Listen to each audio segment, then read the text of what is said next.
evening. It is Friday. It's 6 days before Christmas. So Merry Christmas to everybody out there watching the show.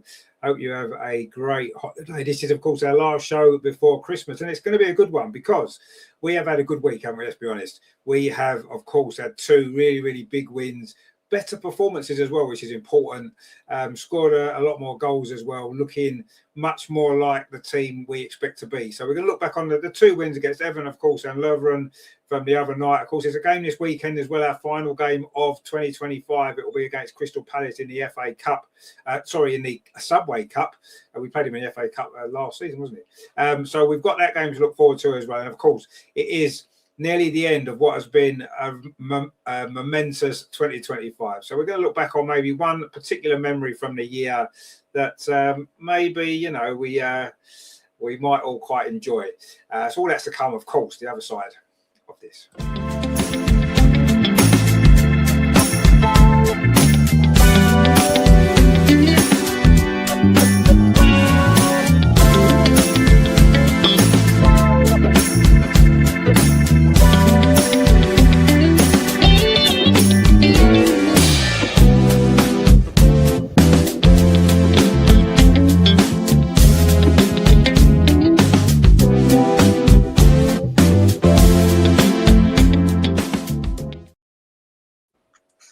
And of course, we've got the jet setter back with us. Andreas, how are you this week? Following the trip into Belgium, wasn't it?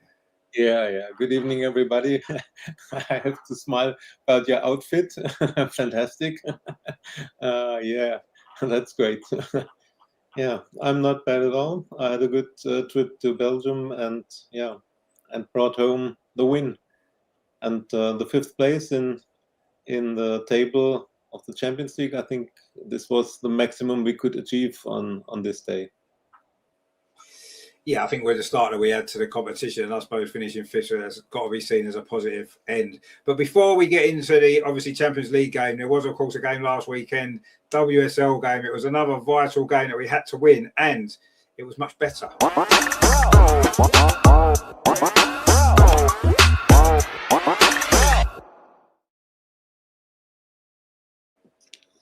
Now, of course, it seems as though in the last few games we are starting to see why we paid £1 million for Olivia Smith. She's starting to really come into her own now, isn't she? She's scoring goals, she's a threat, and now she's getting regular games in the team. Now, we have to question, was it because she had an injury? We believe she was injured earlier in the season. Maybe that was why she wasn't playing regular. Or did she just need to adapt to the way we played and integrate into the team? Whatever it was, now she's playing regular. She's in the team every game, and we're starting to see exactly how good she can be and what she can bring to the team. And yes, it was a good performance against Everton anyway. I thought much better than in recent weeks where we've won games, but we've maybe struggled to find a flow and a rhythm. I thought against Everton we looked a lot better, particularly in the first half. We played well. Obviously we conceded a daft goal, but other than that we deserved to be in front at half time, and of course in the end we won the game reasonably comfortably against a team, of course, who let's not forget had beaten Chelsea the week before. So they're a very inconsistent team, Everton, that they can be really, really good or really poor. I don't really think it made any difference what Everton turned up on Saturday. I think we were good enough to have beaten them anyway, the way that we played. We were really good, especially in that first half. I thought we looked a lot better going forward. And obviously we scored some good goals as well, which is always nice. Katie McCabe's goal, of course, fantastic. Another Katie McCabe banger, of course. First one she's got for a while, actually. So that was nice. And yeah, it was just all round. It was just an all-round good performance and a good 3 points away from home. And yes, briefly took us up to second in the table, which looked nice, I suppose, above Chelsea. Briefly, it looked good for 24 hours, didn't it? But I mean, the reality is we are where we are in the league. We've got a lot of work to do, and we've got to keep now producing these performances in 2026 on a regular basis, consistent basis in the WSL and in the other competitions that we've got as well. But it was much more positive. I felt that was, is it quite a turning point? Maybe not quite yet, but it was certainly a step in the right direction. I mean, Andreas, it was a good performance, wasn't it, against Everton overall? Yeah, it was a good performance, and especially it was a better performance than the weeks before or in the last block. We were lucky to have this warning from the Chelsea game the week before, so everybody knew how difficult this game can be and how good Everton can be. And we were concentrated from the beginning. We had a good start in the game and first chances, and then this banger from Katie, in I think 11th minute. So normally this should have brought more calmness or security in our game, but we conceded 4 minutes later the equalizer. What was not good defended. We lost the ball, and things that happen very often in this first half of the season. But this time our reaction to the equalizer was very good. There was no downfall or that you can say, oh, the team was shocked and doesn't know what to do now. No, the answer was very good. We kept the control and were trying to push for a second goal, and we found the goal a few minutes later. So 2-1 up, and a lot of chances in the first half. We should have gone with 3-1 or 4-1 at halftime. Scored in second half, to be on the safe side. If you're only one goal up, then it's always a game on the edge, and something can always happen. But the more important was the goal from Olivia Smith, another banger a few minutes before the end. But she's such a special player. She has this confidence to shoot or to try something, and not pass the ball or take the ball behind the line, but she risks something, and very often it doesn't work, but sometimes it works, and it was her third goal in the league. And she added one more on Wednesday in the Champions League. So she's very important for us, and as you said, it's good that she gets regular minutes now. I think it was a bit of both, that she had to adapt with the team, with the new club, with the new city, changes in life. She's only 21. We shouldn't forget this. A very young girl, and the first time in a big club in such a city. And she had some niggling injuries, but now when she gets regular time, she's a regular starter, and we can see how important she can be. It's just the beginning of her career, and still, and already she's so important for us. With the performance, all in all, I was very satisfied. I think it was another step in the right direction. It was not the weakest team of the league. We had the weakest team the week before, Liverpool, and had more problems than against Everton. It shows what we are capable of if we are concentrated from the very beginning. And so I think with this 3-1, we can all be satisfied. And thanks to the results a day later, we are now on third place, and we sit on a Champions League spot during Christmas break. So that's, after the bad start we had, after the disappointing results, that's the best that could happen. Only 2 points behind the second place, and on third. So it looks better than it looked 3, 4, 5 weeks ago. Yeah, absolutely it does. Yeah, and at the end of the day, we can't change the previous results that we've had, that some of the previous performances that we've had. We have to deal with it. All we can do is go forward and keep improving and keep winning games. And if we win most of our games after Christmas in the second half of the season in the league, we'll certainly be there or thereabouts where we should be. So that's all we can do now. And yes, I still don't feel we're quite there yet. There's still issues and problems in the team that we need to improve and work on, and I'm sure we will. But certainly we are taking a step in the right direction, and let's just keep winning the games. Maybe the break, as the break from the WSL, obviously we have got one more game left, but maybe the break has come at a bad time, just as we seem to be picking up some form. It might have been nice to have played a couple more games and kept that going, but maybe we'll come back refreshed in January and we can go again and push on, because there's a lot of exciting competitions that we've got to play for in January and beyond. So we it's a lot to look forward to for next year, but at least we can feel a bit more positive about it now, because I must admit the last few weeks, although we've had a few wins, I was not really feeling too positive about where the season was heading, because I just didn't feel as though we were playing well enough to be able to maintain the challenges in the competitions coming up. But now I'm starting to feel, yes, I'll say it's not perfect yet and we've got work to do, but I'm starting to feel a little bit more positive now that we can start going on a decent run of results and push our way back, you know, closing in on the top of the table a bit more. And I still think Man City will have a wobble,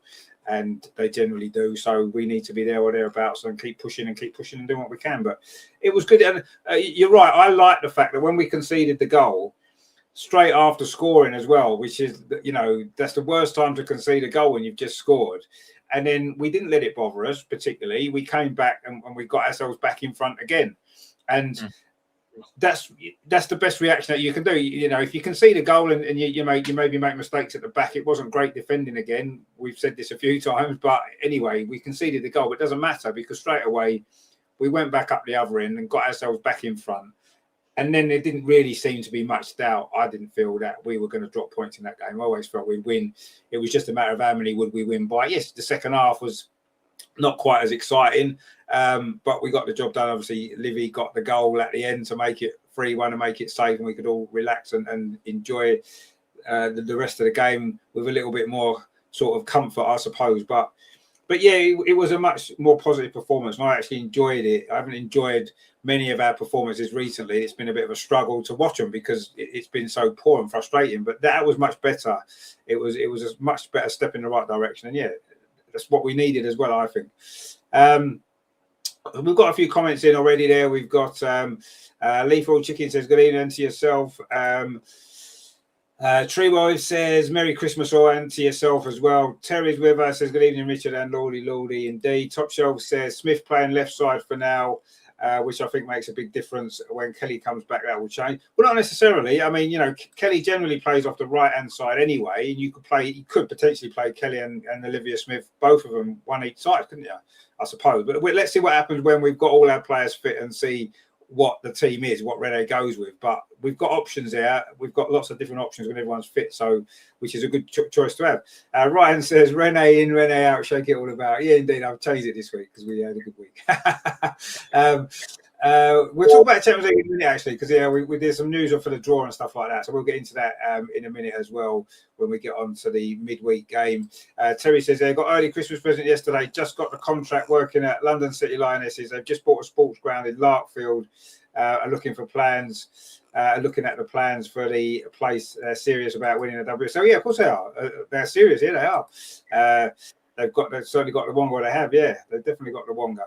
Agneta is with us as well. Good evening from Sweden. Positive. Now, of course, we'll be positive tonight. We just played well. Terry says, in my opinion, Rene and the backroom staff still need to go. That's kind of up for grabs a little bit. Terry says, Richard, I hope that's a hat. Otherwise, that's really bad. Yeah, it's definitely a hat. Yeah, but no, I mean, I'm still not convinced totally by Rene yet. And I think she's got work to do. But looking at the contract situation, she's going to have to do that work between now and the end of the season, really, isn't she? She's going to have to prove herself again that she is the right person to take us forward, and that the Champions League last season wasn't just a one-off, and it is a sustainable sort of step to build on. And that's what she needs to prove now between now and the end of the season, or she might not be here next season anyway. So, you know, at the end of the day, you know, I don't just want us to change manager for the sake of it. Absolutely not. I want us to be moving in the right direction and having the people at the club, the best people we can possibly have in all the right jobs that there is, so that we can have the best possible chance of going on and being successful. And if that means, unfortunately for Rene, it's not her, then that's unfortunate. I'll be a little bit sad because I like Rene. And if she proves that she is the one and she can take us forward and take us to that next step, then brilliant. Everyone's happy, aren't they? But the club's got to come first above any individual. And I think sometimes with the women's team, I've noticed it a little bit too much. In women's football, maybe generally, we do get a little bit too sentimental. And it is all about the club, not any individual, whether it's a player, whether it's a manager, whoever it is. They're not bigger than the club. And if it's not working out, it's not working out. We've got to be sometimes a bit more ruthless, and we've got to make tough decisions sometimes for the good of the club as a whole, and that's what we need to look at. But at the moment, things are going well. We're moving in the right direction. So let's see what 2026 brings. but I'm certainly feeling a lot more positive now than I was a week or a couple of weeks ago, for definite. So, which is good. And of course, after Everton, we had another tricky away trip to a little bit unknown in a sense. I mean, Andreas spoke about the team from Belgium, Leuven, last week. Their record has been really good, so maybe it wasn't going to be such an easy evening. But actually, it didn't turn out too bad again, did it?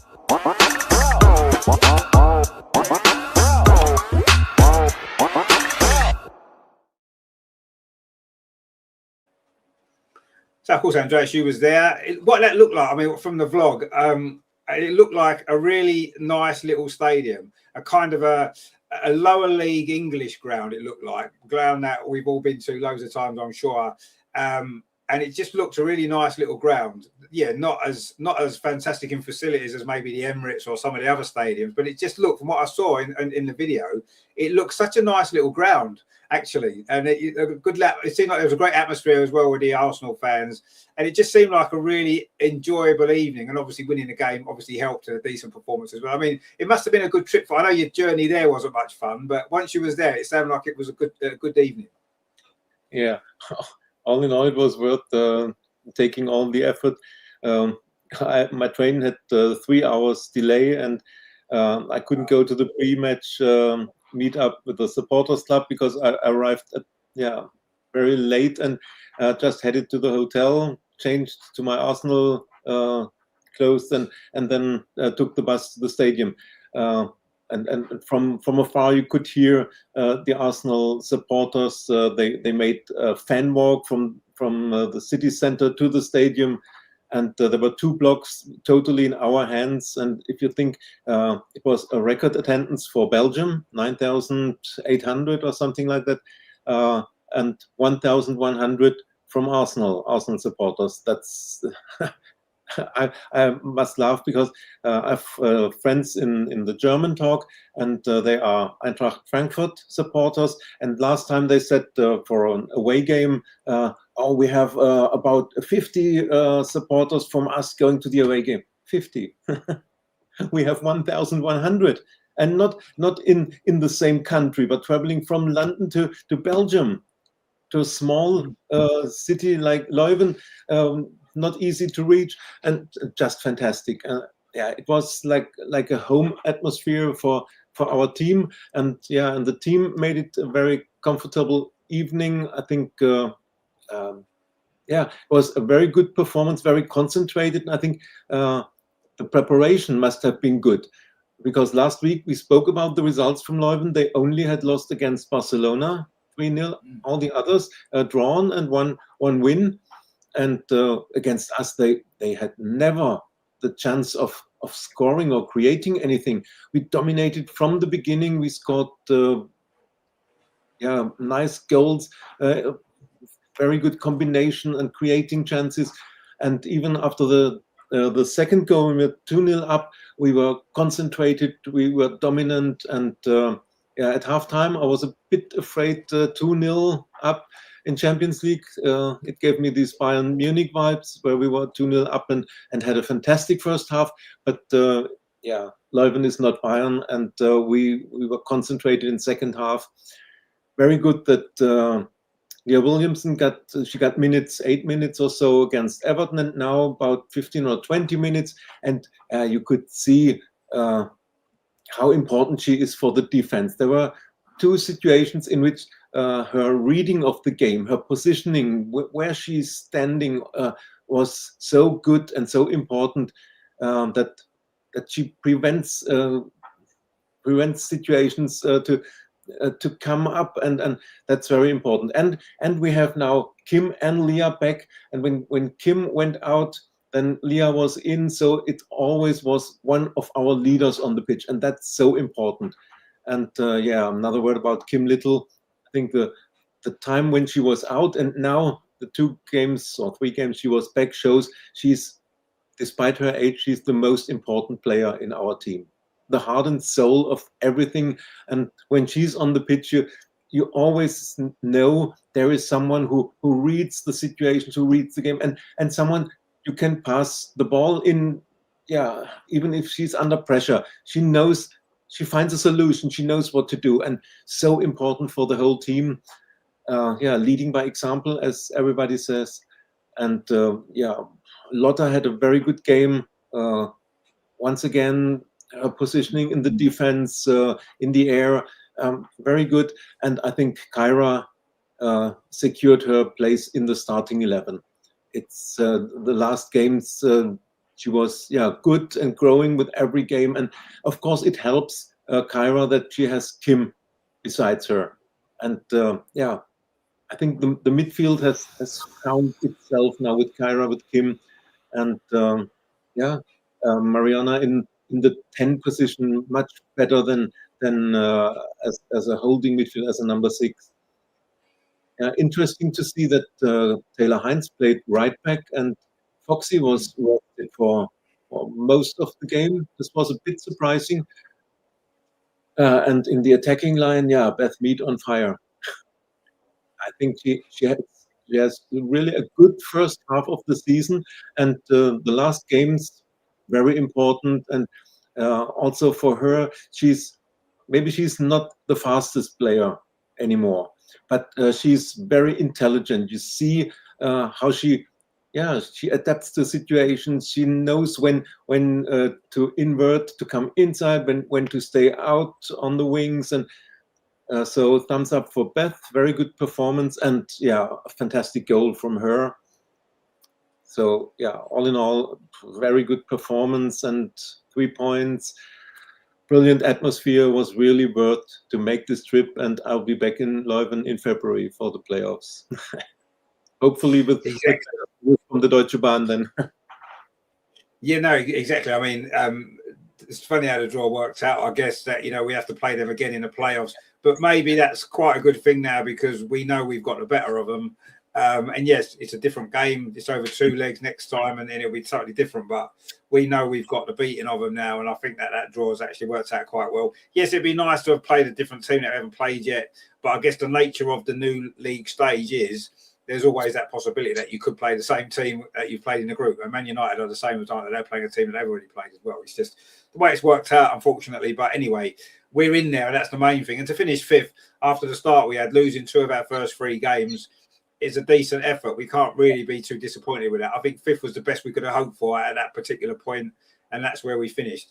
Yes, top 4 would have been much better, avoiding that playoff, especially as it's coming. We've got that World Club World Cup thing to play as well. It's not ideal to have a playoff game, but anyway, I'd rather be in the playoffs than not be in it at all. So we have to take the positives, and we finished the group stage well, and I think that was important. But you're right to mention Beth Mead actually, because I think Beth Mead she's got quite a lot of stick this, well, not just this season, but I think over the last year or so.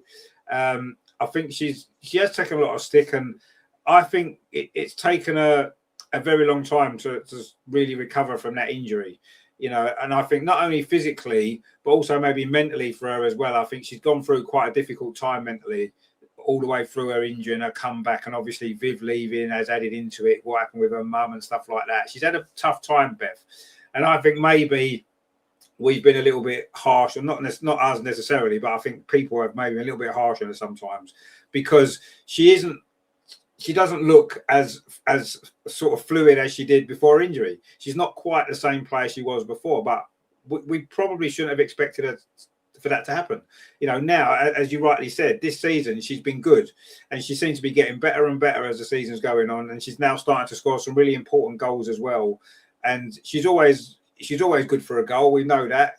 She's always been a regular goal scorer for Arsenal, for England, and finally now I think maybe you have to give credit to maybe Renee as well for sticking by her when it wasn't going too well, when she was maybe struggling for her fall, and she's played her way back into, I wouldn't say her best, but she's probably as good as she can be right now. You look at the performances for the Lionesses as well in recent international games. She's played well for England as well. She's in a good run of form at the minute, Bev. And yes, obviously her age and stuff, she isn't necessarily the long-term future. No, absolutely not. But that doesn't matter. She's here now, and she's proving that she's still got a lot to offer the team. And I'm really happy for her, because she has had a tough time and it hasn't gone well for her. And we know what she is capable of, and she's starting to, I think she's maybe had to adapt the way she plays. She was never the quickest anyway, and she's maybe lost a little bit of that from her injury. But like you said, she is an intelligent player, and I think she's used that intelligence to adapt to her style of play slightly to compensate for what she's lost from the injury. And I think now we're starting to see the benefits of that, because I think she's played so well. And yeah, the goal that she scored the other night was brilliant. And she scored a few goals like that when she cuts in on her left foot and curls it in the corner. She's done that so many times, and it never gets old watching her do it. So, but yeah, no, she deserves a lot of praise, Beth Mead, for the way she's been playing.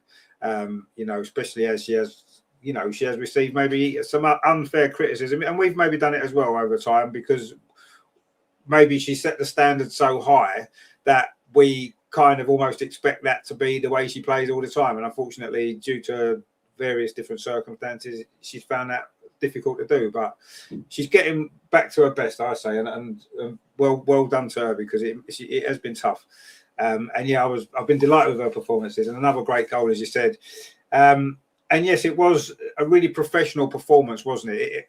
Against a team that could have been a banana skin. Looking at their results previously, as we mentioned last week, that could have been a potential banana skin, that game.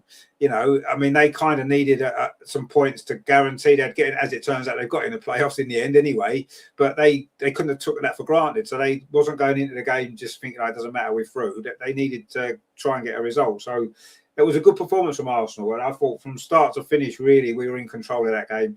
We should have maybe scored a few more goals, if we're totally honest, especially in the first half. We seemed to have a few good chances that we didn't put away, and in the end, we did win comfortably. And it did that looked like my sort of stadium. Now I love little grounds like that, where it's nice. You feel like you're part of it. You're close to the pitch. It's a good atmosphere. The seat you had looked fantastic behind the goal, and that it just looked like a really good evening, actually. And obviously, like you said, we've got to go back again in is it January or February? Whenever it is, January, isn't it? Early February. Oh yeah. So we got to go back there again for the playoffs. And yeah, I'm pretty confident, certainly over two legs, that we should win that game without too many issues, hopefully. And of course, if we do beat Leuven in the playoffs, who is it that we play, Andreas? Because that's going to be slightly interesting, isn't it? Yeah. If we go through against Leuven, and we are all convinced we will, then we'll face a team that never won the Champions League. Yes. Yeah. And we can let them know that, can't we, as well? Wouldn't it be nice if we end their dream this season? If it's us to end their dream, yeah. But anyway, it will be extremely hard, and we have the first leg at home and the second at Stamford Bridge. But anyway, it's in March, and so many things can happen till March. You don't know what we will be doing in the transfer window, and then depends who is injured for Chelsea, for us, who is fit, which player is in their best form. Also, it's too early to say anything. And first, make the first step against Leuven, and then concentrate on Chelsea. But anyway, it will be a fantastic quarterfinal for everybody. Of course, it's European football, and you would prefer to play a team from Europe and not another team from London. But that's the draw, and we have to take it. And will be exciting games if we face Chelsea then, and everything is possible.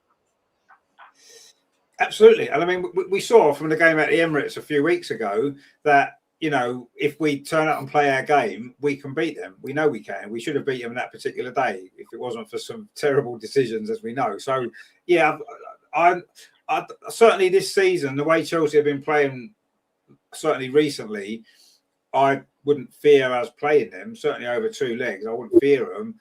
Obviously, like you said, though, March is a long way off. Lots can change, form can change, injuries. We don't know what's going to happen, do we? So, as we stand right now, if we were playing Chelsea in the quarterfinal next week, we had two legs cut. I'd actually feel confident we could beat them over two legs at the moment. right this moment. But obviously the game's not till March and things will change, and Chelsea generally have a strong towards the end of the season, and we haven't always been. But it is interesting. We've still got a win a playoff, of course. Yeah, let's not take it for granted just because we've beaten them 3-0 the other night. It's a different game. It's a couple of months down the line. But yeah, it would be quite an amazing game against Chelsea, wouldn't it? Well, 2 amazing games against Chelsea, really, and it'll be something to look forward to and get excited about if that is the case. But we shall see. Terry says they're a great result against Everton, but we need to start putting teams away. We should have been at least 5 or 6 up. Yeah, you could have said the same the other night as well. We could have easily been 5 or 6 up. Terry says we still don't convert enough of our chances that we create. No, we don't. Absolutely. Yeah, we don't. You're right. And that's one of the things we do need to work on. We need to work on not conceding stupid goals as well, which we didn't the other night, but we have done quite regularly. We don't give enough clean sheets generally. So that's something we need to work on. Top Shelf says, I hear Leuven has a great Christmas market. Did you go, Andreas? Did you go to the Christmas market when you were there? Didn't you get time? No chance.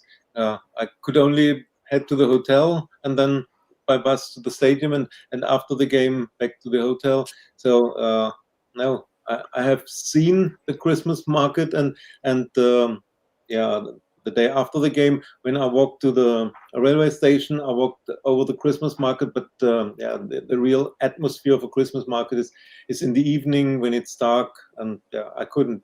The Deutsche Bahn prevented it with the 3 hours delay.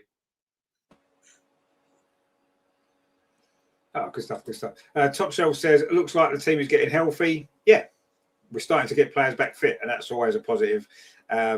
Just as we have a break as well. We're getting all our players fit, and now we've got no games for a few weeks, which is a bit of a shame. But at least they've got a more chance to build up their fitness, I suppose. Andreas says, a good draw for Arsenal, road to final open. Well, I don't know about open, but, it's we know, and we showed last season, we're good enough to beat anybody on our day. We are, even though this season hasn't been great in terms of our performances, we know on a one-off game, if we turn up and play our best, we can beat anybody in that competition, I think. I wouldn't fancy our chances much over 2 legs against Barcelona, particularly. We beat them in a one-off game, and we could do that again if everything goes in our favour. But I don't worry about who we might play or who we might not play, really. If we play to our levels, other teams should be worried about us, because we're the holders of the competition for a start off. And we showed last season we beat the 2 best teams in semi-final and final. We beat the 2 best teams in Europe. So no one can really argue with it. And if we can knock Chelsea out, that means in the last 2 seasons, we'd have basically beat the top 3 teams in Europe: Lyon, Barcelona and Chelsea. I mean, come on. That shows what we can do. And that's what sometimes gets frustrating, I think, for me, particularly, is because I know what this team can do, and we don't do it often enough. And when we have a few average performances, you're thinking it's not good enough, because we know what we're capable of. And yes, we're not going to play like we did against Barcelona or the second leg against Lyon. We're not going to play like that every week, because nobody does. Barcelona don't play like that every week. But it's more about the consistency, isn't it? Getting those sort of performances more often than not. And that's the thing that's frustrating, because we all know, we've seen this team enough. We know what this team can do. We've seen it with our own eyes. So it's frustrating when we don't do it. So yeah, but I don't fear anyone. I'm excited for the Champions League, because we've got over 2 legs, particularly. We figured out last season, didn't we, how to win 2-leg ties, and we became really good at it. So I don't fear anyone. Honestly, I don't. So if it's Chelsea, it's Chelsea. If we have to play Lyon again, whoever it is, it doesn't matter. Barcelona, let's bring it on. Barcelona would be tough, obviously, but let's just do it. We got a great chance. And Top Shelf says Mead is great for the team. She's always in the mix. Yeah, that with Beth Mead, she's always likely to score a goal or create a goal every single game she plays. There's that possibility that she can do both of those things, and at the moment she's doing it regularly, which is great. But yeah, absolutely, I agree. Terry says, you're saying about me though, ain't all women mental? Well, they've got a bit of a screw loose maybe sometimes, but anyway, there you go. There says, Terry, behind every successful man stands a surprised woman. That's probably true, actually. That is probably true. I agree with that. Lethal Chicken says, the C word is forbidden in my household. Oh, what C word was that we were talking about before? Anyway, there you go. Agneta says, Sam Kerr getting married New Year. We'll be flying on clouds January, Feb. Not worried about her. Yeah, but the game's not till March, so she might have come down back from her clouds by then. Who knows? Terry says, a bit of luck by the end of January. Salty may be in charge. Well, Agneta says the finals in Oslo. It is in Oslo, yeah. But yeah, it'd be quite an easy trip to, isn't it? From Sweden to Oslo. That's not that far, is it? Lethal Chicken says, I think on recent form, Arsenal are more of a tournament team. We need to be more consistent if we want to start winning the league. Yeah, no, I think we're more of a cup team. I agree. Yeah, I would say in a one-off cup game, you'd back us to beat most teams. But over the course of a league season, you're right. We haven't got that consistency, have we, to grind out those results week after week, which Chelsea have made an absolute habit of doing over the last few years, haven't they? Play terrible and still win, and do it week after week when they need to. We don't seem to be able to do that. We don't have that same level yet. Hopefully it will come, but you're right. I agree. I think we're a cup team, and we've proved, haven't we? We've won a cup in the last 3 seasons. We've lifted a cup. We've proved we're a cup team, and I'm sure we're going to do well in all the cups this season. It's just I want to see us, and I expected us this season to have that more consistency in the league and really push on and challenge. And you know, okay, we're only halfway through the season. We could still potentially put some pressure on at the top again, and maybe Man City will crumble. But I don't know. Yeah, that is what's missing. That is what's missing, is that consistent level week after week in the league to grind out results when you need to. And if we can find a way to do that with our one-off game mentality that we seem to have, we can raise our game when we in those cup games, can't we? We've done it. We've beaten Chelsea in 2 finals in a row. We've beaten Barcelona in a final. You know what I mean? We've proved when in those big games, big one-off games, we can do it. We just don't seem to be able to do it when we're away to Brighton or somewhere in the league sometimes, or wherever it might be. Aston Villa at home, we can't seem to raise our level and win those games. And if you're going to win the league, that's what you have to do. That's what Chelsea do. Joe says, we play way too much football in the final third. Yeah, we do. I agree. We do. And sometimes we have to be more direct. And when we have been more direct, we've been effective. So we can do that. And sometimes we need to more. I agree. I do think we do play too much football in the final third. I agree with you. Triwell says, I've been to Oslo 4 times. Nice city, expensive, but nice people. Well, hopefully we'll be going again in May. That'd be nice, wouldn't it? The blue team see. Oh, of course, yeah, no, absolutely. We need to ban that name completely, actually. We just need to complete. Oh, we got a Chelsea fan with us. It's crazy that Chelsea could end up playing you up to 5 times in the second half of the season. FA Cup, Subway Cup, UEFA, and yeah, exactly. And Chelsea won't win any of them, so that's going to be a shame, isn't it? When Chelsea lose all 5 games against us, that'll be a shame for Chelsea, won't it? But you're right. We could potentially meet them in every competition. Absolutely, we could. Wouldn't be the first time, or Champions League, it wouldn't be the first time we keep meeting Chelsea in a big cup game, would it? So, you know, it's what it is. And if we have to play you 5 times, we'll be quite happy to do so and hopefully win most of them. I think both teams have respect. Both teams have respect for each other, and that's important. I mean, we often say things about Chelsea or laugh about them, but overall, I think we all respect what they have done in the last years and what they have won over the years. And I saw the highlights from their game at Wolfsburg. They won 2-1. And I must say, how good is Lucy Bronze still? We talk a lot about Kim Little and how important she is with her 35 years. Lucy Bronze is, I think, 34, and she was massive against Wolfsburg and scored a goal and a cross from her. So yeah, she's still a fantastic player. And Sam Kerr scored a goal, so she's getting, yeah, as best me, she's getting back to form. So there's no reason to underestimate Chelsea. They are missing Natalie Bjorn for injury at the moment. She might be back, and yeah, it's a great team, and we have respect for them. But it's normal, the rivalry, and it's normal that we want to be at the better end. And of course, we are an Arsenal talk, and we are Arsenal supporters. So it's quite normal that we make jokes about Chelsea not having won the Champions League, or yeah, that it would be nice to throw them out of the Champions League. It's normal. But anyway, as I said, both teams have respect for each other. I think the Blues also have respect for us, and they are not happy to face us. I think they would have preferred another draw instead of drawing Arsenal. So yeah, that says all. No, absolutely no. Of course, I mean, I don't particularly like Chelsea. I don't particularly like the way they play. I don't particularly like their attitude on the pitch and various other things. But you're right. You can't have anything other than respect for what they've achieved because it's been fantastic. Yes, okay, Emma Hayes is maybe was the mastermind behind a lot of it. That's true. But they've carried it on. They unbeaten league last season. They won everything apart from the Champions League. So of course we respect what they've done and what no doubt they'll continue to do.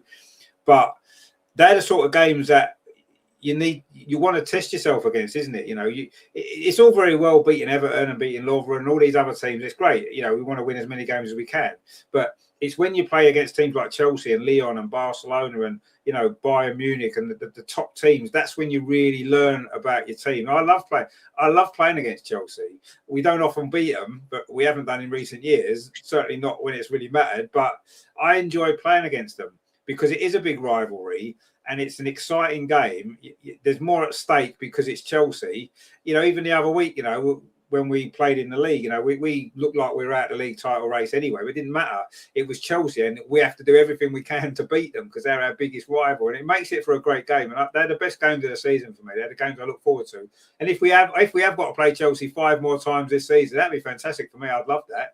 I hope we do play Chelsea 5 times. We won't win them all. I wouldn't imagine neither team will win all 5, but to play Chelsea 5 more times, that would be fantastic for me. I'd love to see that. It'd be brilliant, especially as they're likely to be later in the cup competitions, aren't they? If it's a Subway Cup, the final, for example, would be great. The FA Cup, it could be a semi-final or a final. Do you know what I mean? There'll be massive big games, and obviously Champions League is Champions League, so it'd be fantastic. It would. But no, you're right. There is a respect, a mutual respect. Chelsea definitely have massive respect for us because we've always gone about it in the right way from the start, and Chelsea will never have that history that we've had. They can create modern history now, which is great, but they'll never have what we've had. So they're always going to respect us, and maybe they've got a little bit of jealousy as well. I think Chelsea with us, definitely. We've got the fan base now, we've got the history, we've got everything that they wish they had. The only thing we've got that they've got that we wish we had is that success they've had on the pitch over the last 5, 6, 7 years. That's what we would have liked, but we can get that. They can't ever get our history. They'll never get that, and they'll never get our fan base, never. But we can get what they've got on the pitch. We've won the Champions League, so we've proved it that we can. And now we need to go on and knock them out a couple more cups. That's what we need to do. But let's see. It's exciting times anyway. I love playing Chelsea, so that'd be great. Chelmsford said, I think January and February will be crucial for all the top WSL teams. Any slip-ups could cost them the league or top 3 spot. Yeah, absolutely. It will be a big... And it's quite exciting, isn't it? Because there's 4 teams going after 3 places for a start-off, which is quite exciting. So every single game is important. Any team, like you said, a team drops 3 points, loses a game. If all the other rivals win, wow, that's a big defeat, isn't it? And it's, we've got the most pressure to a certain degree because we've given ourselves a lot to do. But it's exciting. It's what we want.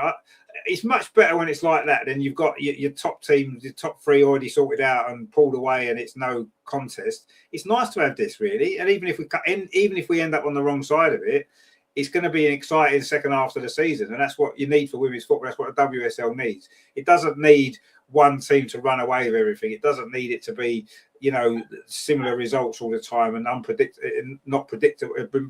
I mean, it's nice that we've got that little bit more jeopardy now in the WSL, and yeah, I much prefer it. And we just need to improve and work harder to make sure that we're not on the wrong end of it, and that we do minimum finish in the top 3, and that we do have good runs in all the cup competitions. The onus is on us to do that, isn't it? And let's hope that we do. Aglita says there's so much hate between Norway and... Is there? Oh, okay. Is it like England and Scotland, is it then? It maybe sounds a bit like that, maybe, which is good, isn't it? Lethal Chicken, so I look forward to Chelsea not winning the League Cup, given that this might be the last time they have the opportunity of getting the quadruple. Yeah, well, let's hope so. They won't win a quadruple anyway, so don't worry about that. They'll have to overcome us a couple of times, and they won't do that, will they? Agneta says, yes, Lucy is fantastic. I mean, obviously, what Lucy Bronze has achieved in football is remarkable, and there's no doubt about that. And she's still a good player. I don't know. I sometimes watch her play for the Lionesses, and I sometimes think she's reaching the end. she's reaching the end. You can almost feel it, and then suddenly she'll have 2 or 3 amazing games, as you did in the Euros, for example. And then you think, oh, actually, maybe. And the same with Chelsea. Every time we played Chelsea and Lucy Bronze has played last couple of years, she's got absolutely roasted by Caitlin Ford, and you think, oh, Lucy Bronze, she's past it now. And then suddenly she'll go and do what she did the other night, and you think, oh, actually, maybe she's not past it. she's a funny player now. I mean, she's a great, fantastic, obviously, but yeah. Lethal says, Lucy Bronze doesn't look like she's slowing down anytime soon. Well, no, she doesn't. I don't mean literally pace-wise, just in the sense of top-level football. Yeah, exactly, yeah.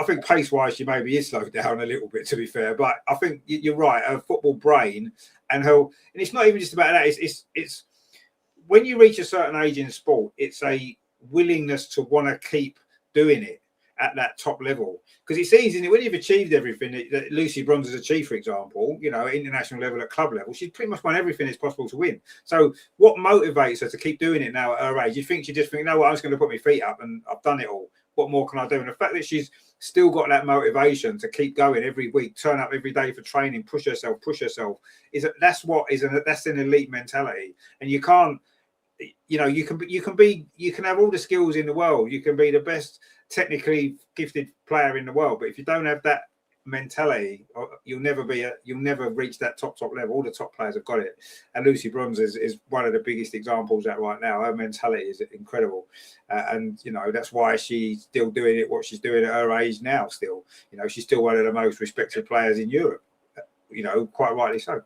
But anyway, Terry says Bronze the best Chelsea pension in a while. Indeed, absolutely. Chelsea, I think City will drop points to Chelsea and Arsenal in the second half, so I'm not convinced they'll win the league for sure. Arsenal, City or Chelsea, anyone can win it. I kind of agree with you.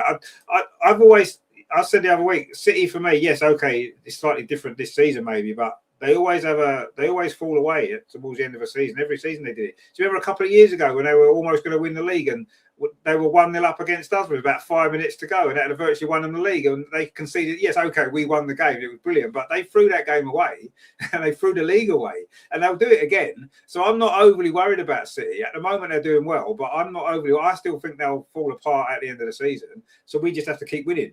As in Chelsea, I agree. I think any one of us three could win the league, absolutely, and let's hope it's us. But we've got a lot of work to do. Chelsea have as well, because they've dropped too many points.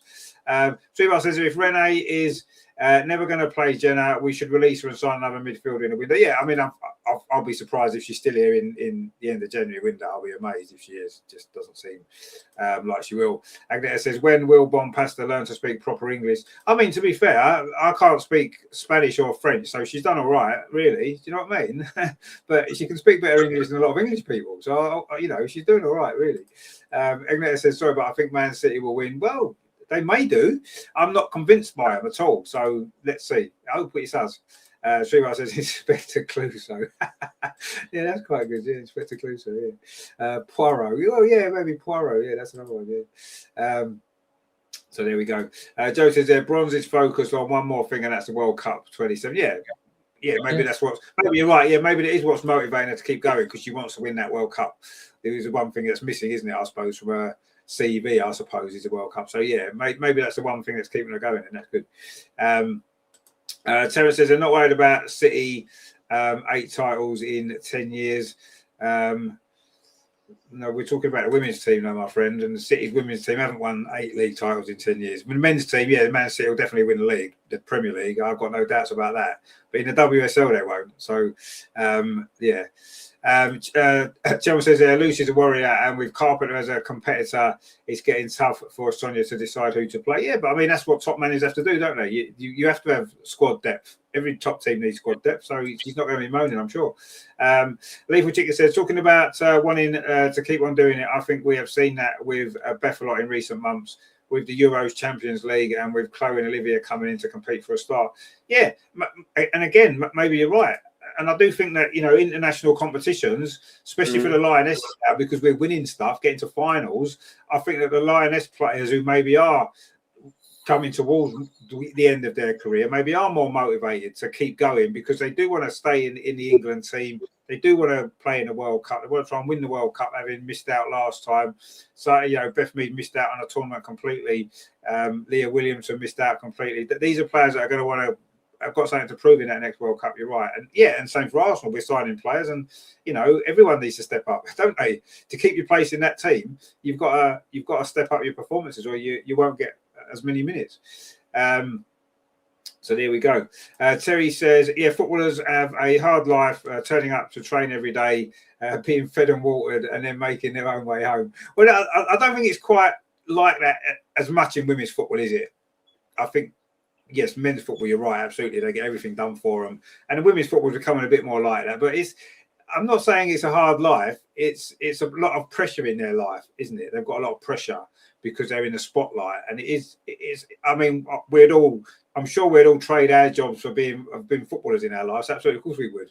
There's no question about it. But I don't think it's an easy life to live in the spotlight, in that, whether it's in football, whether it's in music, whether it is. If you're in the spotlight all the time, I think it's tough. It's a tough life. You can't just go like we can just go wherever we want. We can go shopping. We can go to do whatever we want, and no one's going to bother us, really. I mean, obviously, Andreas is getting more famous from being on the vlogs and stuff, but most of the time we can go anywhere we like. We're not going to get pestered. But if you're living your life like that, you can't go anywhere. Footballers can't, the top footballers, like even the women's ones, but certainly any Premier League footballer can't go down their local pub or go anywhere. They're going to get mobbed, aren't they, everywhere they go? And it must be tough. You can't live a normal life. And I do think that's hard. Yes, the job itself isn't particularly hard necessarily. Running around playing football sounds like a lot of fun. We'd all love to do it. But I think there's more to it than that. I think there's a pressure that we wouldn't understand because we've not had to live through that ourselves. And I do think it's tough. And that's why so many footballers, ex-footballers, end up getting a lot of problems in their personal life, don't they, with addictions and alcohol and drugs and gambling and all that sort of stuff because of the pressure. And it's tough. Let's be honest, it is tough. But yeah, we'd all love that opportunity. I'm sure we would. Agnes says men are paid way too much. Well, they're paid a lot of money. They are. Are they paid too much when you look at the money that the Premier League generates? I don't know. They paid a lot of money. They are paid a lot of money, but I don't know. It's all relative, I suppose. Chelton says, personally, I think Chloe Kelly is more of a bench player. Ooh, and she seems comfortable with that since she's also a bench player for England. She should be fired down at Arsenal. Well, I don't think she's comfortable being a bench player, Chloe Kelly, at all. I don't think she is. I don't think anybody is. And if you're comfortable being a bench player, you shouldn't be playing at a top level. Every single player who's playing at a top level should want to be in the first 11 every single week. And you should be really angry and annoyed that you're not. And I think Chloe Kelly is definitely that sort of player for me. She doesn't want to be on the bench. Absolutely not. And I think she's good enough not to be on the bench for England or for Arsenal. But you've got to earn that right. You've got to keep doing the job. You've got to turn up. You've got to play. And you've got to be consistent. And maybe that's something that she's sometimes not always been able to do. She's been a bit hit and miss with her performances. Terry says, how can it be a hard life? I remember a time they all used to go around Lordy's house during the week. Oh, they still do. But, it's still, that's a hard life, isn't it? But anyway. So, yeah, I mean, the Champions League is looking exciting, isn't it, going forward? And, in fact, the whole season's looking quite exciting at the minute with all the competition we've got, the World Club Championship thing that we've got coming up, obviously. We've got the Champions League playoffs. We've got the quarter-final first against Crystal Palace, which we'll talk about in a minute, which I'm sure we'll probably win. And then, of course, the FA Cup will be starting in January as well. So we've got a decent enough draw in that as well, haven't we? So that's going to be quite interesting, which we'll talk about in a minute as well. So, yeah, of course, it is. We do have one more game left in 2025. Of course, 2025 has been a very good year for Arsenal. And we're going to finish it, hopefully, in style at the weekend.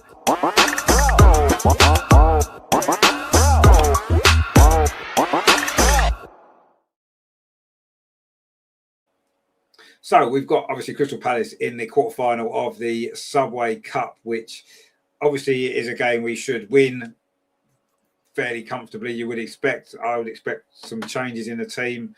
Maybe some players that has been on the bench to start this game. Stina, for example, maybe Leah Williamson, be a good opportunity to give her a start when she's got minutes under her belt and stuff like that. So I do think there'll be some changes to the team, and that should be the right thing because it's the opportunity to give some players more minutes on the pitch. So I hope there is some changes in the team, and I expect to see quite a few.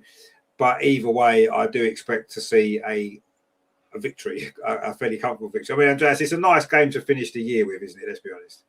Hopefully, yes. And normally our B team should be good enough to beat Crystal Palace. It's the only WSL2 team that remains in the competition, and this time we were lucky with a draw. Yes, it offers the chance to rotate and give minutes to players who haven't got a lot of minutes. I think maybe Leah won't start, but she will come on in second half, or if she starts, then she can play only 45 minutes maybe. But anyway, it's another chance for her to get minutes under her belt. And I think if she has recovered from illness, then Vicky Pelova might start. Also, Stina probably will lead the line, and maybe Laia Codina will get minutes. And so, I expect rotation. And but anyway, we should be too strong for Crystal Palace. Even if if we rotate a lot, and we will play a team that hasn't played together, we should be strong enough. And then we won't score 6 or 7 goals. But anyway, it's a cup game, and it counts that you win and go through to the next round. And anything less than a decent win would be a big surprise. And so no, I think the way we played in the last games, and how focused we were, how concentrated we were against Everton and Leuven. So I'm really optimistic that no matter who starts, we will win the game. And I say we will win 3-0, and maybe we'll be up 2-0 at halftime, score an early third, and then it won't be the best game then. But let's say 3-0 to the Arsenal, and a good way to celebrate Christmas then, with being through to the semi-final in the League Cup. Yeah, exactly. We need to keep this momentum going that we've built up in the last few weeks and go into the break on a massive fire. I mean, it would be, let's be honest, I think it would be a major shock. Not if Arsenal don't win. I fully expect Arsenal to win, but I think it would be quite a shock if we don't win the game very comfortably. You're saying 3-0, and that would be great. I'm expecting us to win by more than 3-0. I do think we can score 6 or 7. I really do. I think we've got the players to do it, and I think Crystal Palace will give everything. I'm sure they will, but we will have much too much for them. I've got no doubt about that. And I think I'm going to go 6-0. I do think in the end, I think we'll overwhelm them. It might be 3 or 4 goals in the last 10 minutes when they run out of legs a little bit. But I do think we'll win. I think we'll be in control of the game from the start. I think we're scoring a lot of goals at the minute. We're taking shots from outside the box more, which we wasn't doing earlier in the season. And I think it's going to be an enjoyable game from our point of view. And I expect us to win very comfortably in the end, and obviously get through to that semi-final, which is going to be exciting as well, isn't it? LG Driver said, "Evening guys, I've just tuned in, just landed for holiday in Cape Town. Oh, lovely! What a place to spend Christmas. That'd be great, wouldn't it? Glad that you've managed to join us as well, which is always good to see." Agnes says, "No white Christmas for LG." No, I don't suppose it will be a white Christmas, will it, in Cape Town? I would imagine. Andreas has disappeared briefly. Where's Andreas gone? I'm sure he'll be back in a minute. Anyway, we'll carry on for now. Joe says, "Can I ask the Lord how he became an Arsenal women's fan and also a Lionesses fan? It's a long distance love affair for sure." Well, when he comes back in, we'll ask him that very question. So we'll hold fire with that then until he's back. LG says, "Olivia Smith is the best football player in the world. I'm being serious. I don't do ifs, buts, or maybes. I do as well." I mean, at the moment she's playing really well, isn't she? And there we go. Andreas is back. Here we go. Look, so that's good. So anyway, there's a question here for you from Joe. She says, "Can I ask the Lord how he became an Arsenal women's fan and also a Lionesses fan? It's a long distance love affair for sure." It certainly is. So go on, Andreas. I'll answer Joe the answer to that question. Yeah, I said before, in football, you don't choose a team; it chooses you. And this happened. And the connection I've got with the team or with the supporters, this made me even fall more in love with Arsenal. And then I watched the Lionesses. A lot of Arsenal players are playing for the Lionesses, and I feel more at home at Arsenal. And personally, I have relatives in the UK, in Yorkshire.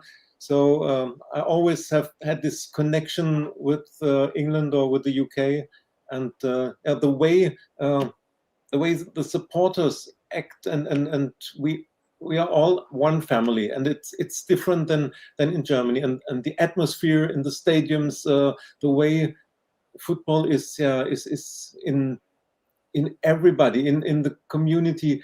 It's different than in Germany. It's everybody loves football, and I feel like a part of a family, of the Arsenal family, and this was growing in the last years. And so for me, it's Arsenal first, and the Lionesses then first in international football. That's a fact. There's no real explanation for it. As I said, the team chooses you, and you fall in love with the team, and you can't change it.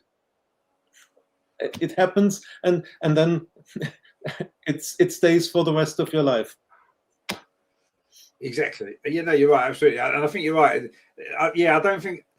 I don't think many people choose the team they want to support today. It doesn't work like that, really. It's your team, and that's it. There's, like you said, there's nothing you can do about it. It's just one of those things that happens. And I suppose in the sense that we're lucky that it happens to be Arsenal and not, say, Spurs, for example, or someone rubbish. It's better that it's a good team and a club that you can actually, enjoy. But I mean, I suppose it's the same for everybody, really, isn't it? I suppose a lot of people, it's their local team and stuff like that. I suppose as well that plays a part often, doesn't it, if it's your local team? But there's all sorts of reasons, isn't it, that a club ends up being your club, and that's the way it is, isn't it? And it's great. So that's just fantastic. So everyone says, when is DVD back?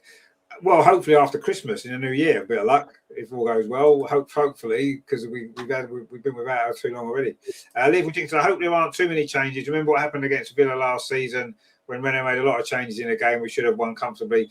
Yeah, I think the difference with that one was, though, we had a big Champions League final to come a few weeks later, and I think that was, whereas in this game we've got nothing to worry about. We can make changes, and we're not making changes because we're resting players for a big game coming up. We're making changes to give players minutes on the pitch to help them moving forward in the season and stuff like that. So I think the circumstances, you're right, making lots of changes can sometimes cause disruption and lead to a poor performance. But as Andreas said before, our B team should be far too strong for Crystal Palace. Anyway, we can't make 11 changes because we've only got one goalkeeper really at the minute, but we could make 10 outfield changes potentially from the last couple of games, and we still should be far too strong for Palace and win the game. But the important thing for me is getting the minutes on the pitch for these players, because there isn't a game for a few weeks because of the Christmas break. So we won't have any momentum built up. So you might as well give these players an opportunity to play in a game that we should win, and then that'll be good management of this game. I think I'll be quite disappointed if it's 8 or 9 of the same players who played the last few games played again. I don't want to see that. I'd rather see a lot of the players who've been on the bench not really playing, getting minutes and getting starts. Here, Leia Cadena, as we mentioned, obviously Stina, maybe Caitlin Fall's not started many games lately. Maybe she could start at the game, or and just shuffle it around a little bit. We've got players to do it, haven't we? We've got the squad of players to do it. Vicky Plover, as we said before. So let's get those players. Let's get those players started, I think. But we shall see. Chelmer says, LG, no, you're absolutely wrong. Alessa Thompson is better than Smith. Well, that's an interesting one, isn't it? Interesting debate. It's good that we've got that debate in the WSL. Agnes says, Crystal Palace says, Mike Cato. Oh, Mike, is that one of their players? Is it? Right, okay. Good stuff. Lethal Chicken says, we don't know for sure, but I think and hope Borba won't be needed after Palace. Yeah, exactly. I think that's, fair enough. She's done all right, Borba, actually, really. She hasn't been tested massively in the game so far, and she still managed to let in a couple of goals. But yeah, let's hope she isn't needed. No disrespect to her. I'd much rather have DVD in goal because she's much better. So let's hope she's fit and she can get back in the team. Agnes says Arsenal 4. You think Palace will score? Okay, well, fair enough. Maybe they will. But yeah, I think we'll score a few ourselves. Top shelves, I've loved Smitty, but De Mornay from Olympic Lyon is off the charts. Yeah, I mean, there's some great players out there. I wouldn't necessarily say Olivia Smith's the best player in the world, not yet. In the future, she could be, absolutely. She's got the potential. At the moment, I would say no. I think there's much better players out there at the moment currently. And yeah, De Mornay is one of those players, absolutely. Agneta says, Crystal Palace says, Risha Littlejohn. Isn't she still suspended, though? Because didn't she get like is she still suspended? Yes, she can't play against us. She's got suspension of 5 games, and I think this one was the third, as far as I know. So she can't play. No, I didn't think she could because she did that wrestle. She was wrestling with one of the players from the team the other week. That was hilarious, actually. I saw the clip of that, and I watched it about 10 times. It was just so funny. Why would you do that? It just seems crazy. Anyway, Lethal Chicken says she has a 5-match ban and not finished it. Yeah, I didn't think she'd finished it yet. Yeah, that's quite funny. Terry says if Palace score, it's a bad day. This should be a walk in the park. Yeah, of course it should. I agree with that. And I don't think Palace will score, but you never know. Joe says, I think a big score too. The problem for a championship side is the difference in fitness in the second half and how much not having the ball takes out. So, yeah, exactly. I mean, we've seen it plenty of times, haven't we? We've played a few championship teams in cup competitions in recent years.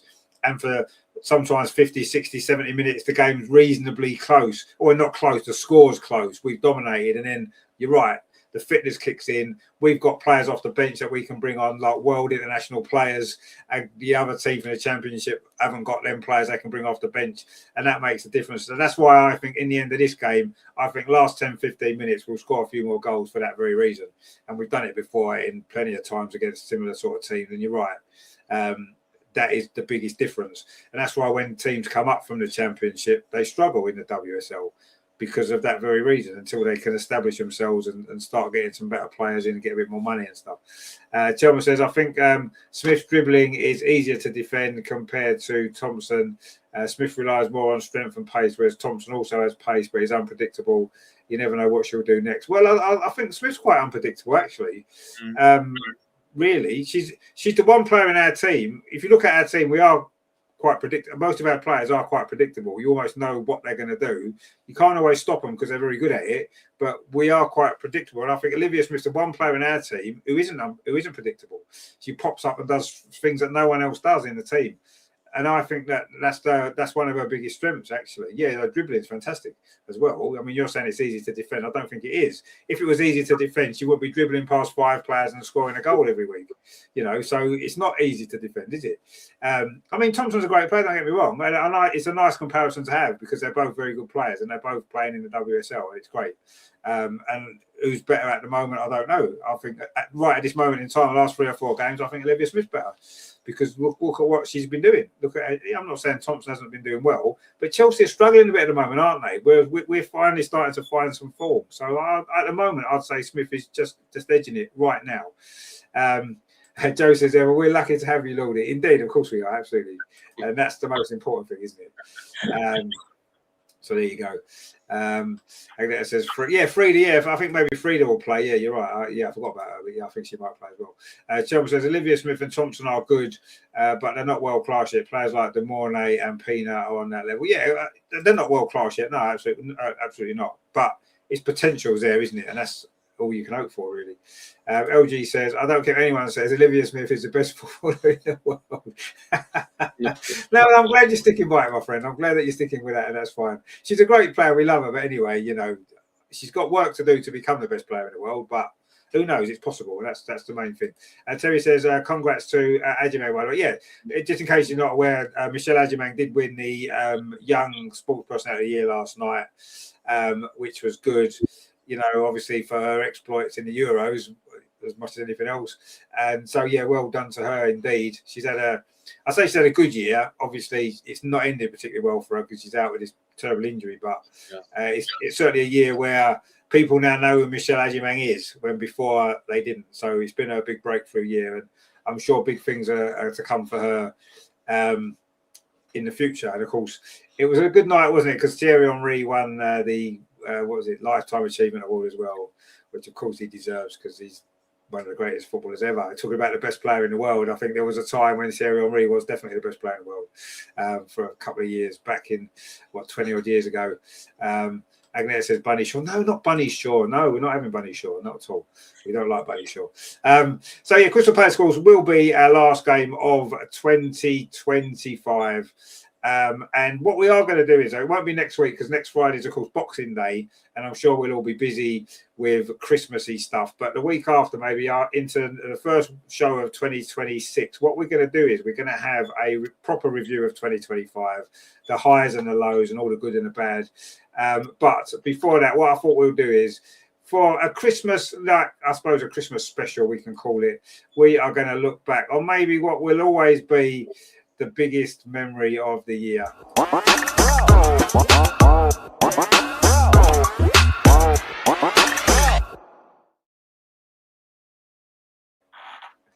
So yeah, I think, this time last year we would have been sitting here doing a show, and we would not even have considered the possibility that Arsenal would could even win the Champions League. We wasn't even thinking about that. So that was an incredible series of games, really, wasn't it? From the knockout stage, the second legs, the comebacks against Madrid and then Lyon, and of course the final, which that performance on its own, that 90 minutes was almost flawless from Arsenal. Absolutely every single player who played in that game, the starting 11, the substitutes, the management, the coaching staff, everybody, everything was right, wasn't it? It all came together in that one-off game. And we could play Barcelona, and I know I mentioned before I'm not scared of playing them, but we could probably play Barcelona in the Champions League final 10 times, and that would be the only one that we win when it mattered. And we'll probably never do it again. I mean, it doesn't matter if we do it again or not, really. We did it when it mattered on that particular day. Everything went our favour. Yeah, Barcelona missed some chances that maybe they'd have scored. We defended for our lives. And then when it mattered, we brought on the player who's done it for us so many times and scored the winning goal. And, just in a moment that none of us would, I say, this time last year, I wouldn't even have dreamed. I never even thought it was possible. We were, we were in a good run of form at the end of last year. We were winning games. We were on that good run, wasn't we? With Rene, she hadn't even got offered a job full time at this point still, I don't think, by Christmas. We were building up some momentum. But yeah, I mean, obviously, Andreas, you was at the final, and I mean, that has to be one of the greatest moments in Arsenal. Not just for the women's team, but Arsenal as a football club, for the men as well. That has to be one of the greatest moments ever for the football club, I think. It was just incredible, wasn't it? Yeah, it was really, as a supporter, it was a once-in-a-lifetime experience. And I don't want to miss or change this weekend in Lisbon. This was just fantastic. And I'm so happy that I decided to travel to Lisbon despite the extraordinary flight prices.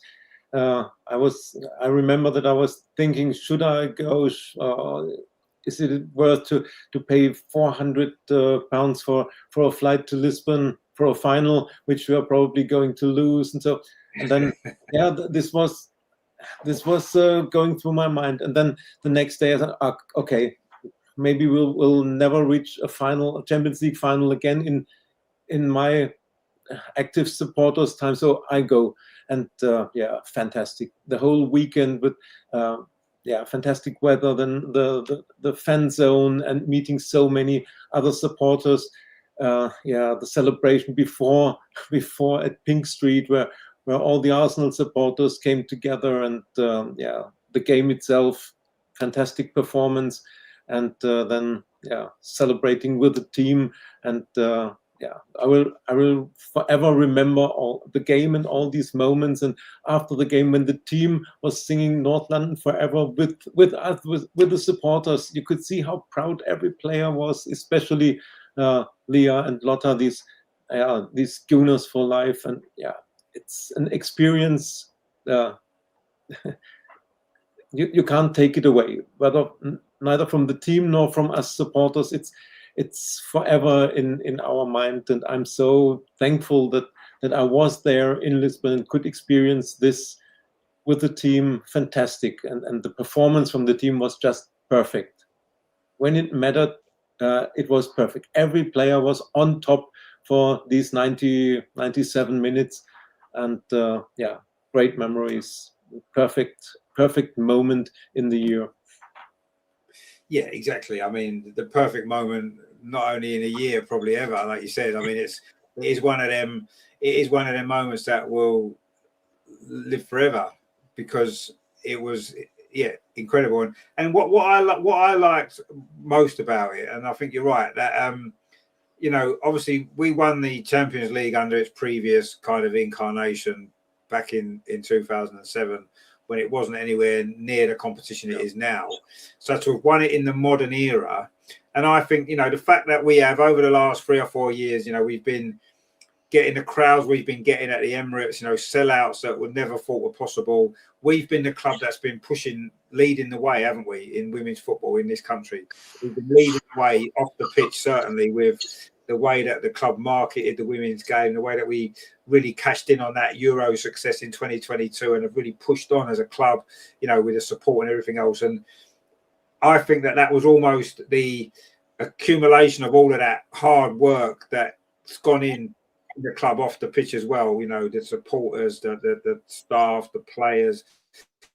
And some of those players, like I said, Leah Williamson, and, you know, lots of the players that's grown up, for them to have been able to experience that, you know, winning the Champions League. Oh, have we disappeared? Oh, there we go. I don't know what's happening. There's a signal gone. What's happening? But yeah, so, you know, for them playing, that's what made.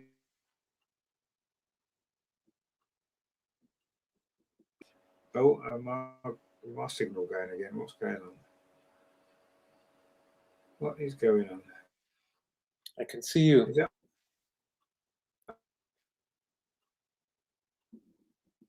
Can you still see me? I don't know if it's working or not. Not sure. Yeah, I think my laptop's just having a bit of a mental time. Yeah, now Richard disappeared. Yeah, I hope he'll be back soon.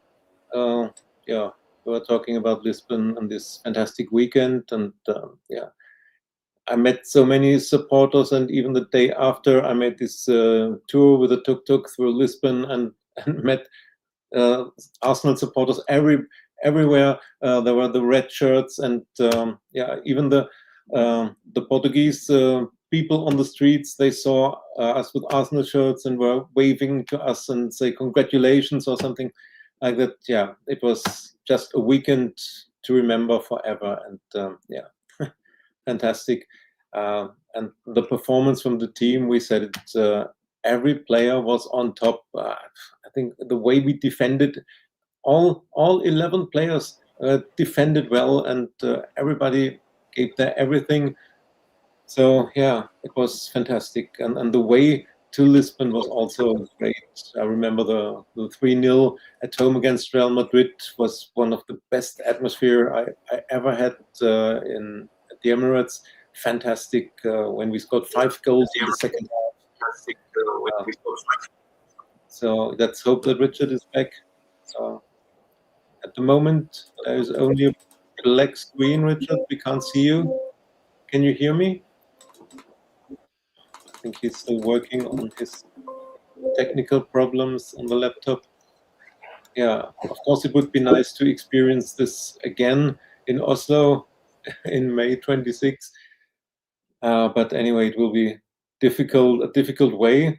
But yeah, let's take one step after the other, and it seems as if the team is growing and things are getting better. We'll get Daphne back in January. We'll get Chloe hopefully back in January. I think we are really missing Chloe because she's the one who stays on the wing, who brings the crosses in. So if we have all our injured players back, and yeah, and the midfield is finding form with Kyra and Kim, and yeah, so things develop, and Richard is back. So I hope enough now. Well, welcome back. Come back. I don't know what's going on there. Anyway, it just seemed like my laptop's pretty much packed in. I think it's packing in again. So I think Santa needs to get me a new laptop for Christmas. So if Santa's out there listening, you can drop a laptop down my chimney, mate. That would be very much appreciated, because this one seems to be on its final legs. But yeah, no, I mean, that was just an amazing achievement for everybody at the club, and I think we're the club that deserve that as well. Like I said, for the work we've put in, we've been the trailblazers really for women's football, and for us to have experienced that, I think is fantastic. But yeah, you know, 2025 will be. The boss is gone again. Oh. Yeah, he should really get a new laptop at Christmas, so things work better. But technical problems sometimes happen. Yeah, you can't do anything against it. Let's hope we have at least good 2026 as we had 25. Everything to play for. I don't think we'll win the league, but we should qualify for Champions League again. We have the domestic cups, and end of January this Champions Cup, FIFA Champions Cup. What's a Club World Cup.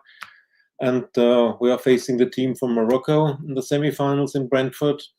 I've got my ticket already.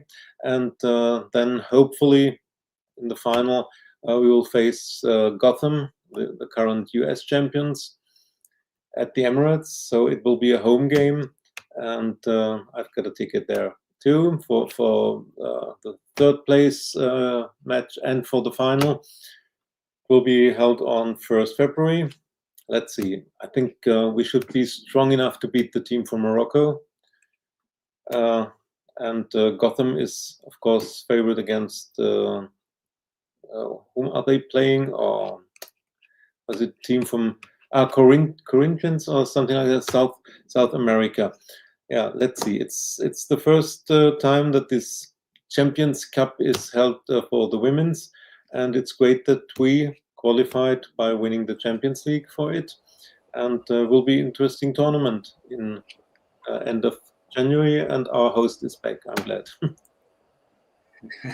Yeah, I don't think it's going to work, to be honest with you. But anyway, we're here for the time being. But no, I do need a new laptop for Christmas, as Agneta says there. Yeah, that's what Santa needs to bring me, definitely. And it needs to be a better laptop than this one, which, to be fair, I've had this one for about 5 or 6 years, so maybe it is about time it...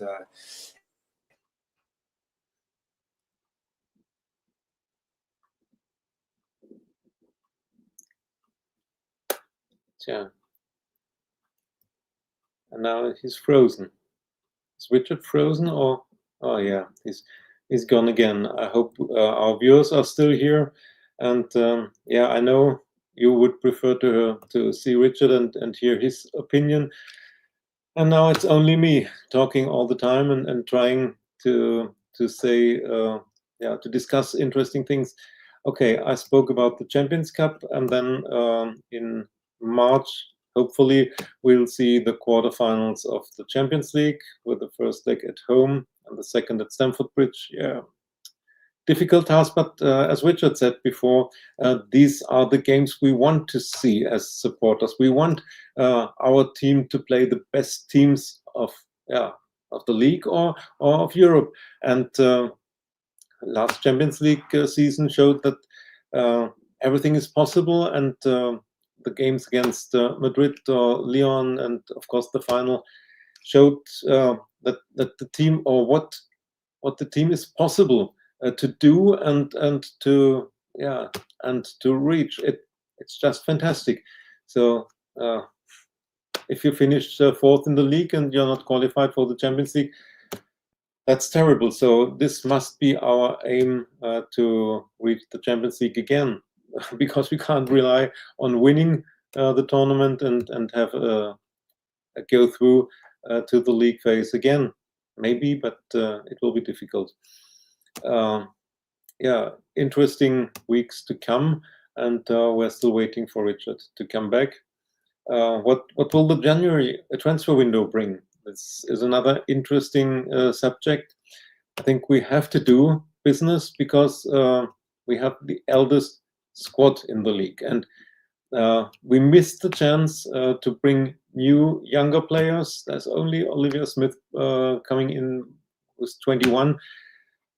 We didn't sign any other young players. So if Tim Stillman is right, then we will sign Smilla Holmberg from Sweden, the fullback. And of course, Jenna Neiswanger will leave. I think she will go back to the NWSL, to the States. Will we do more business? I hope we will sign a holding midfielder, because we missed the chance to sign a replacement for Wally. This will be an important task in the transfer window. And now with a green background, Richard is back. It won't let me put the picture on the background either, so I don't know what's going on with it. Anyway, there seems to be a few issues going on currently with my laptop and stuff. But anyway, I've kind of come back in, so we'll see if I can. I don't know whether or not having the picture behind was draining the memory or something. I don't know. Anyway, let's not worry about that now. It's done. But yes, I do need a new laptop for Christmas, Santa. I know I've got your hat on, but yeah, if you are watching, do send me a laptop, please. That'd be great. So yes, I mean that is.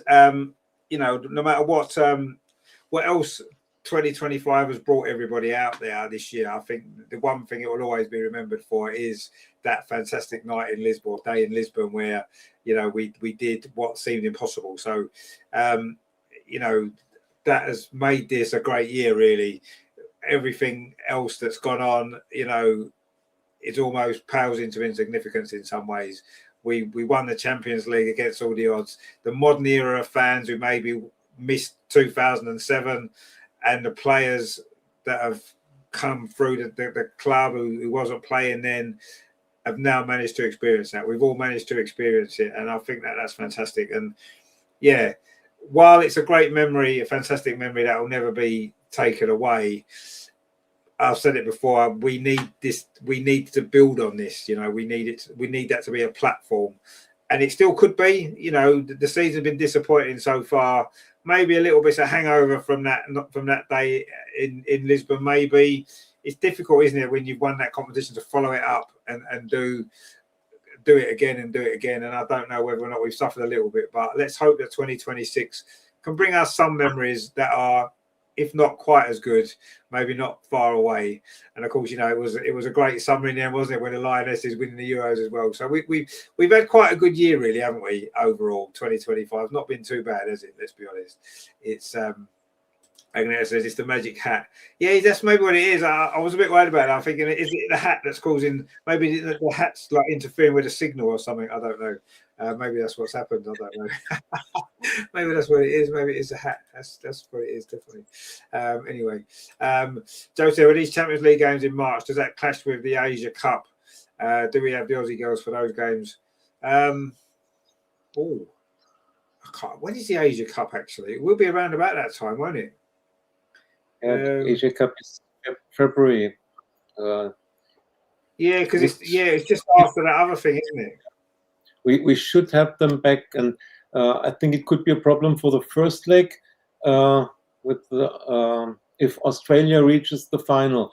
But if we are going to miss our Aussies, then Chelsea will miss Sam Kerr and Ellie Carpenter, because they are in the Australian team as well. So if I'm right, it's only the first leg that could be affected from Australia reaching the final of the Asia Cup. Maybe they will go out earlier, and then there's no problem. All 5 players will be back then. Maybe they should go out early on purpose, like throw the game, just lose. Because the Champions League is more important, let's be honest. No one cares about the Asia Cup, though, let's be honest. No one cares.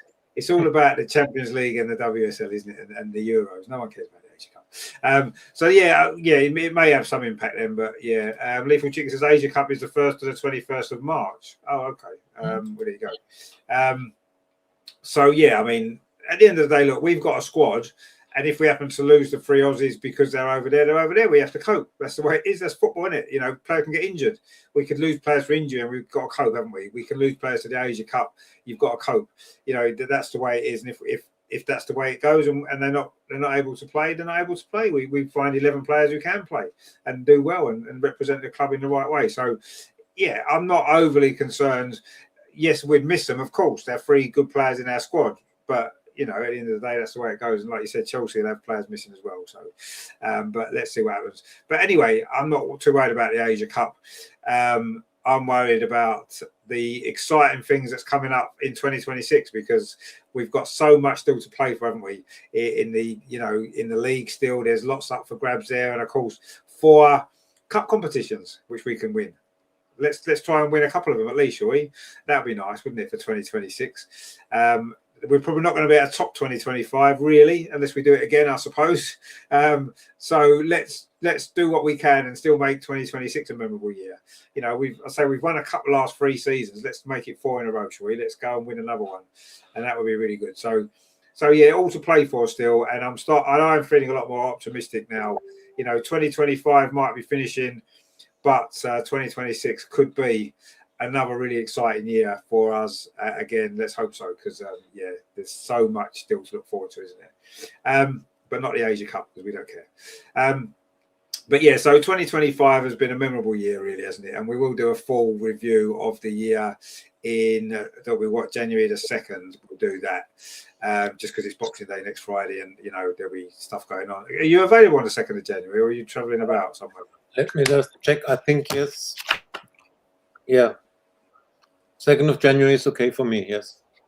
Oh, good stuff. Yeah, so we'll do it then. We'll do the 2025 year review. I'm sure that the Champions League final might get a mention. Some of those games on the way to the final might get a mention. But it's been quite a momentous year really for women's football in this country.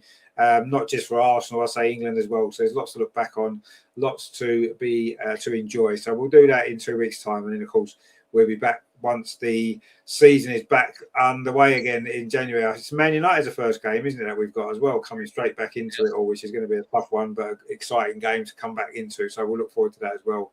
And it says, in Renee we trust. Well, you know, I know you have trust in her. That's good. I'm still not totally convinced, but, you know, we can't really complain too much about what she's done so far overall. There's been some disappointments, of course there has, but, you know, at the end of the day, it is what it is, and yeah, we'll see how 2026 plays out for her, for us, and for everybody. So yeah, it's been obviously. I think we've had a few changes on the tail this year, throughout this year, and I think that you know, there'll probably be more changes to come as well. I've maybe taken a bit more of a backseat away from it slightly, just because the time factor. I've got other stuff I do now, and it's not always. I don't always have as much time to do the games as before, and some of the games I've been missing. I don't know if I can do Sunday's game yet. I'm hoping I can, but I don't know yet. So there's a few other things going on. I'm not able to maybe put as much time into this as I used to be able to do. That may change, but for the time being, you know, we'll keep going, obviously, but we'll still do our weekly show, and I'll still bring you the games that I can. Obviously, most of them. There's just going to be the odd games here and there that I'm not able to do. It just seems that the 12 o'clock kickoffs have happened on a Saturday, which are no good to me, so that we've missed all of that. But so stick with us, and I'm glad you have stuck with us. It's always great when we do the show. We get all the comments in from you guys, which is always great. When I do the matches, there's always loads of comments in, loads of people watching. So there is, you know, it's a great little community out there that we're not going to lose any of that. It's just, you know, I may not always be able to do as many games as I could before. But anyway, so it's been a good year now, hasn't it, overall? And I say we'll have a big show for that one in a couple of weeks' time. Andreas, of course, always great to see. Have you enjoyed our final? Have you enjoyed 2025? Have you enjoyed our final show of 2025 before Christmas as well? Yeah, I enjoyed the show, and I enjoyed being part of the show for the whole year. It's just great, and I'm thankful for the opportunity you gave me, and that my name is now in the title of this talk is just amazing for me. Yeah, I love to discuss and talk about the Arsenal women, and yeah, I hope that our viewers enjoy my matchday vlogs. It's always the try to bring the atmosphere to the people who are not in the stadium. And yeah, for me, it's just fantastic to meet all the supporters and some viewers. Yeah, Greg or Vicky P. I was standing in the queue waiting to the gates to open in Leuven in Belgium, and someone was standing near me and looked at me and said, "Ah, you are Andreas." And that's fantastic. I mean, I travel from Germany to Belgium, and a supporter from London recognizes me there. So it's just amazing, and I love to be a part of this show, and hope you will continue. I will try to give as much input as possible, and I'm glad for everyone who watches my vlogs or is interesting in what I have to say about our team. Yeah, thanks for having me. No, the vlogs are fantastic, and I think they really do give a good insight into the match day experience for people that aren't able to go, and I think that's really important, and it's great. And yeah, they've become a really important part of the channel, actually, particularly this season. You know, there's been some great vlogs, some great places you've been to as well. You know, these away games in Europe, fantastic. So yeah, it's really been a good addition, really, and I say the fact that that's growing as well. And you know, I think the audience that we get is really good as well. You know, you guys are always here for the shows and all that kind of stuff. So you know, we couldn't do it without all you guys being part of it. And you know, it's nice. You know, Andreas is getting recognised. I'm sure there's loads more people out there that will know who you are now from being on the show and stuff like that, which is good. So it's what it's all about. It. John says, I've not written off the Premier League yet. Let's beat City and Chelsea and hope Chelsea beat City. That would second and 2 points. But yeah, exactly. I mean, I don't think it's over. I agree with you. I don't think it's over yet. I think Chelsea's recent collapse in form has helped us a little bit because it's pushed us right back in there. And I still think City will lose games. And like you said, if we can beat them, if Chelsea can beat them, they then draw. Or no, maybe you're right. We beat Chelsea and City then draw with Chelsea.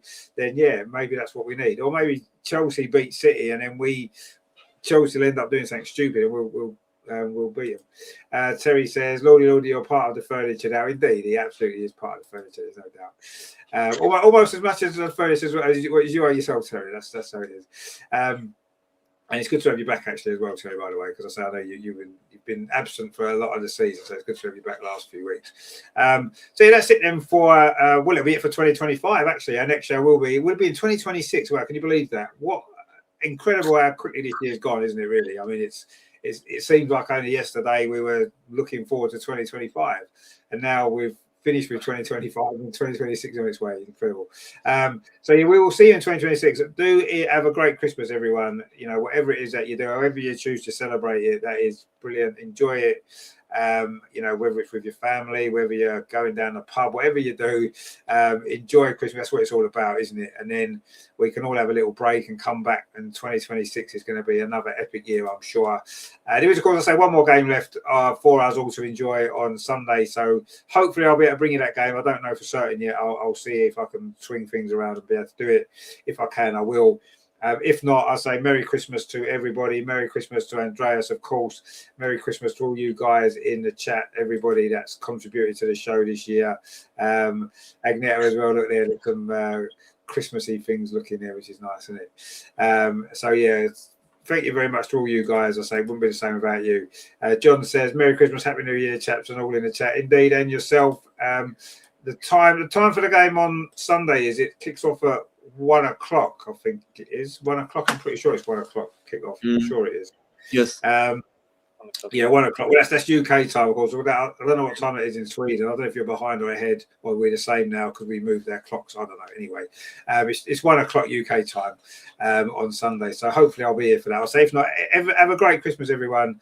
Enjoy, and you know, don't let a few football results spoil your Christmas. Anyway, whatever happens, enjoy it. And you know, there's more important things in life sometimes, isn't it? So just enjoy your time, enjoy Christmas, have a good one, everyone. We will see you very, very soon. And yes, ending 2025 on a high. It's been a good year, hasn't it? So thank you for watching. Do like, share, and subscribe. And of course, we'll see you soon. Merry Christmas. Come on, you Gunners. Let's do it. See you soon, guys. Take it easy. Have a good one.